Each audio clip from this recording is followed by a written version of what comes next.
নবুয়তি পাওয়ার পরে একদিন আল্লাহ রসুল সাল্লাল্লাহু আলাইহি ওয়াসাল্লাম হাঁটতেছেন জঙ্গল, আল্লাহ রসুল সাল্লাল্লাহু আলাইহি ওয়াসাল্লামকে দেখার জন্য মালিকের দরবারে বলতেছিল, মালিক আমরা তো ছোট ছোট জঙ্গল, আল্লাহ রাসূলকে কাছ থেকে দেখার জন্য হাদিসে কুদসিতে আসছে, কাছ থেকে দেখার জন্য কখনো সুযোগ হয় না। ও মালিক, আপনি একটু অনুমতি দেন না, আল্লাহ রাসূলকে একটু কাছ থেকে দেখবো। আবু হুরায়রা রাদিয়াল্লাহু তাআলা আনহু বর্ণনা করতেছেন, ওই জঙ্গলগুলা, ছোট ছোট গাছগুলা মানুষের মতো দৌড়ায়া আল্লাহর রাসূলের কাছে গেছিল। আল্লাহর রাসূলের কাছে যায় আল্লাহর রাসূলকে মন ভৈরা তৃপ্তি সহকারে যখন দেখতেছিল, যখন দেখা শেষ হয়ে গেছে, মালিক বলে যার যার স্থানে আবার চইলা জানা।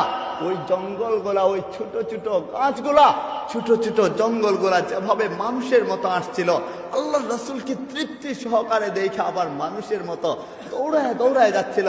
আবু হুরায়রা রাদিয়াল্লাহু তাআলা আনহু ওই জঙ্গলের সাথে সাথে তিনিও দৌড়ায় যাচ্ছিলেন। আল্লাহর রাসূল বলছেন, আবু হুরায়রা তুমি কেন দৌড়াও? আল্লাহর রাসূলকে জবাবে বলছেন, ইয়া রাসূলুল্লাহ, আমি যা দেখলাম যে ওই গাছগুলা যেখান থেকে আসছিল সেখানে ঠিকঠাক মতো আবার আছে কিনা, ঠিকঠাক মতো থাকে কিনা। বলে কি দেখছো? ওইখানে যাইতাম, দৌড়ায় গেলাম, যায় দেখি যেমন গাছ ছিল ঠিক তেমনই ভাবে এখন পর্যন্ত স্থায়িত্বই আছে। এটা আমার রাসূলের শান, এটা আমার রাসূল ছাড়া আর কারোর সঙ্গে হতে পারে না।